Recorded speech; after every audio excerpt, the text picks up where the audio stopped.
Så er vi kommet til Wasserleben, som ligger lige uden for Flensborg.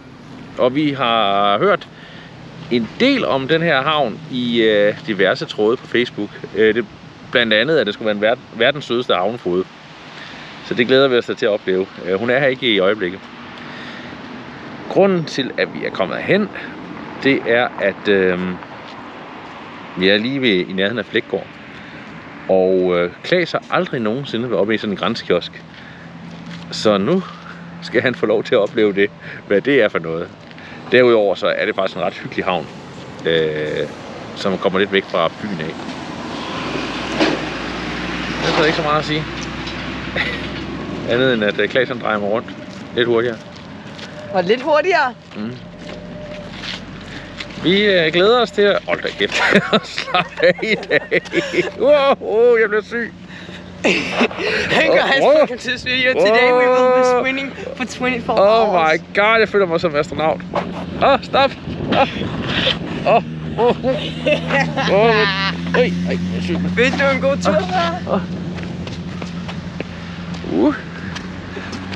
Kan du gå lige? Oh my god, det var slemt.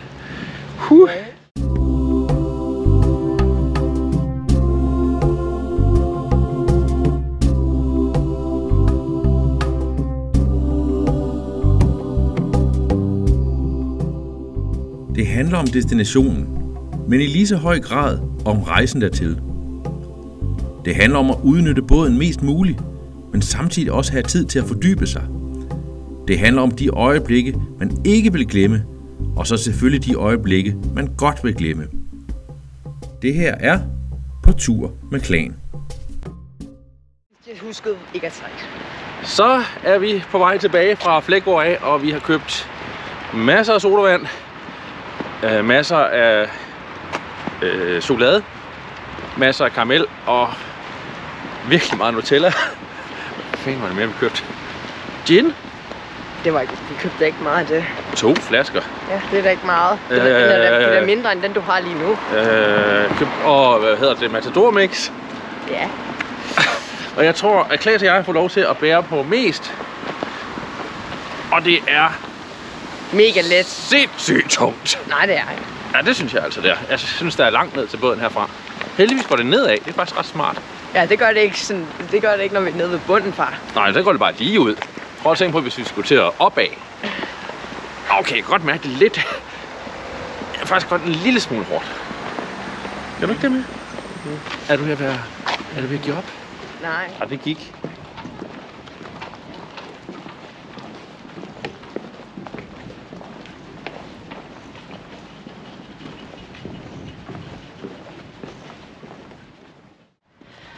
Når man nu som os er så tæt på den dansk-tyske grænse, så tænker vi, det er rimelig nærliggende. Altså selvfølgelig skal vi da lige hen og tage grænsen på, hvad skal man sige det, østsiden mellem Danmark og Tyskland.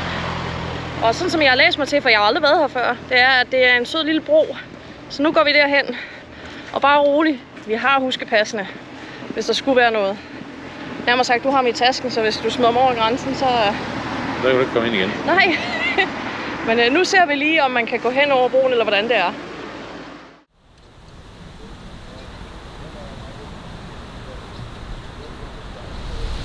Jamen, jeg står i Tyskland. Dennis står lige på den anden side af broen, på den anden side af landegrænsen, så han står i Danmark. Det er Dennis, der har passen, så lige nu er jeg egentlig talt ulovlig i Tyskland.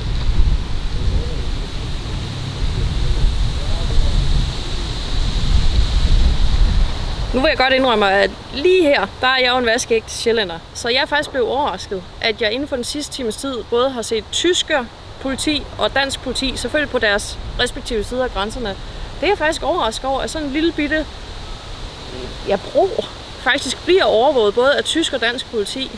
Det havde jeg ikke regnet med, men de hilser da pænt på os og gør ikke andet. Så det er lidt specielt.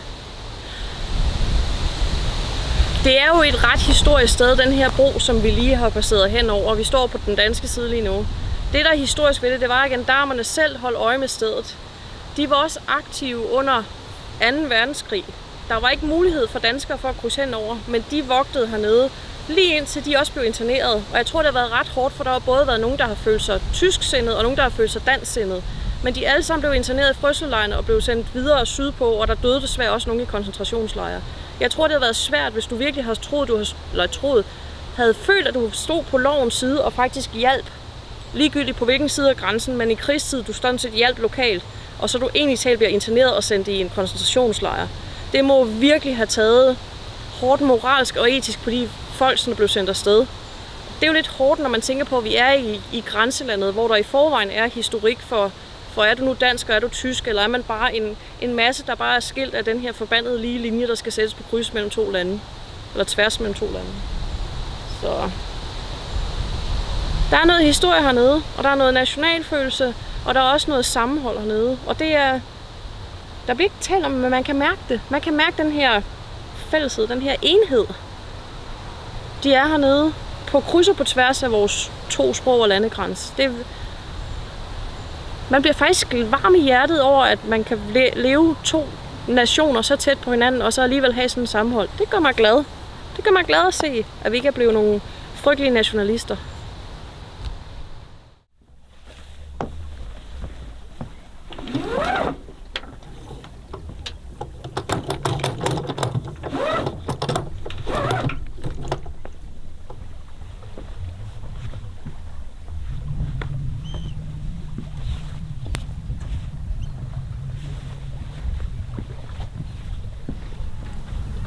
Klokken er blevet 5:30 om morgenen, og efter 3 dage er vi på vej ud af Flensborg Fjord igen.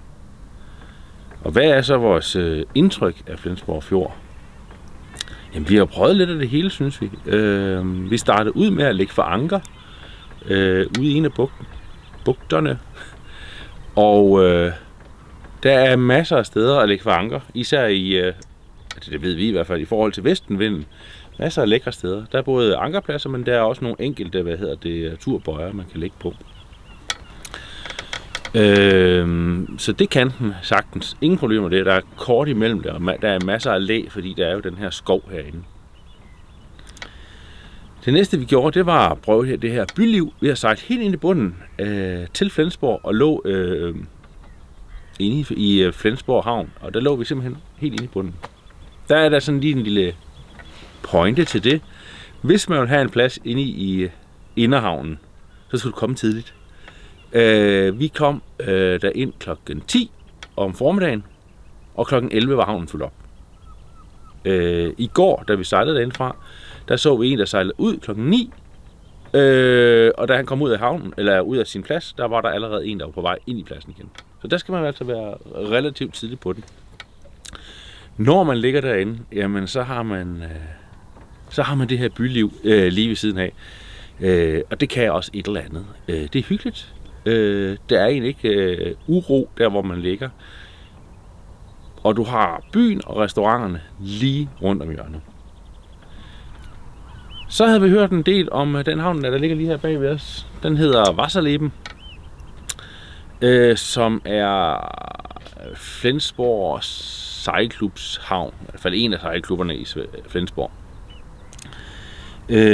Og den ligger lidt uden for Flensborg. Der er en lækker badestrand til, der er lidt natur, og der kommer du lidt væk fra byen af, og lidt mere ud i noget ro, kan man sige. Fordelen er så også, at det er, at du ligger lige ved siden af Flækgaard. Så hvis man har lyst til at handle i Flækgaard, jamen så kan du låne en vogn, og så kan du gå op og købe alt det du har lyst til. Så det, jeg synes, ja, Flensborg Fjord, der er ingen tvivl om, at den kan noget. Jeg læste et sted, at nogen mener, at Flensborg Fjord er den smukkeste i Danmark. Den vil jeg godt sætte et spørgsmålstegn ved. Den er i sin egen, men der er mange andre fjorde i Danmark, som kan være deres.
Vi har jo en kat med ombord. Vores lille, ja, hun er jo sådan set stadig en kattekilling, Rose. Jeg bemærkede, da vi allerede var i Hesnes, at hun var ret interesseret i at kigge ud over kanten på vores båd. Det skyldes nok, at der var en del vipstjerter, der havde redder i de bildæk, der er oppe ad kajen. Men jeg lagde ikke så meget i det, fordi hun var bare nysgerrig i at kigge, og så måske gå lidt tættere på at kigge. Så jeg begynder at have lidt den fornemmelse, at gå ved, om hun kan finde på at springe ombord, fordi hun er meget nysgerrig, men kun hvor hun føler sig sikker. Så det var sådan lidt den der, kan hun finde på det, eller kan hun ikke? Men det var sådan lidt, så kom jeg hen til næste havn, og så skete der ikke noget. Lige indtil vi kom til Wasserleben i går, drengene sætter sig ned og ser noget serie, som de er i gang med at se sammen, som jeg ikke følger med i. Og så lige pludselig kommer der jo spørgsmål, hvor er hun henne? Og så fik vi lige hurtigt alle tre ledt rundt ombord, hvor hun plejer at gemme sig. Så tænker vi lidt, så er hun jo bare op på dækket. Så går vi op på dækket, så hun deler mig heller ikke på dækket. Vi kommer så op på dæk, og jeg har jo taget hendes mad med, for det der med at ryste med maden og kalde på hende, det virker faktisk ret ofte. Du vil ikke være der. Og smutter du bare igen. Så Klaas og jeg, vi løber ud på fordækket. Og så er vi så heldige, at der faktisk står allerede nogen op på broen. Tilfældigvis nogen, vi kender. Helt tilfældigt. Og så står datteren, og så lige pludselig siger hun sådan rigtig, jamen, jeg synes også, det er lidt mærkeligt, for der står en kat derovre. Og ikke engang lyv. 3 både væk fra os. Der løber Rose rundt på en båd og er i gang med at undersøge den her båd. Så Klaas, han hopper hurtigt op på broen og går hen til den anden båd. Prøver at kalde lidt på hende, der er ikke rigtig forbindelse. Og så gør han nok noget, man nok ikke bør gøre, men alligevel, det er jo os, der har ansvaret for katten, ligesom. Så han hopper lige hurtigt på en båd og nupper hende og hopper fra båden igen. Så der er en sød tysk mand og hans båd, som der har haft damebesøg af en kat.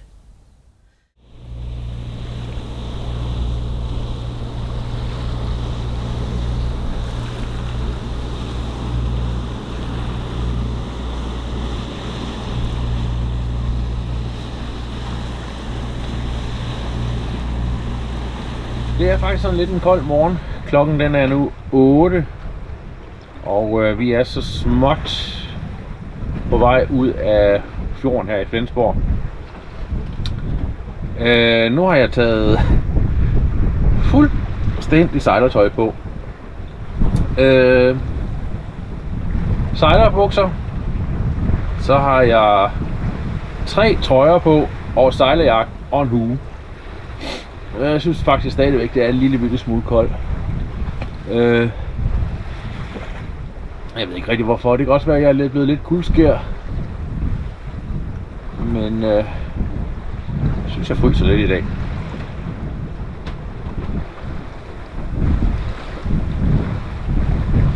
Jeg håber, det bliver bedre i løbet af dagen. Der kommer desværre ikke rigtig noget sol til lige at varme mig op, men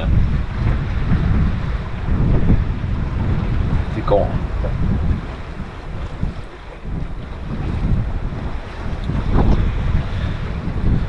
Sasha er gået ned for at sove, så nu sidder jeg heroppe helt alene igen. Kukkelure. Det gør du ikke så meget. Der er noget at kigge på, og båden den sejler jo stort set sig selv. Du sejler jo med vinden. Så det er bare at holde sig vågen og så kigge lidt ud.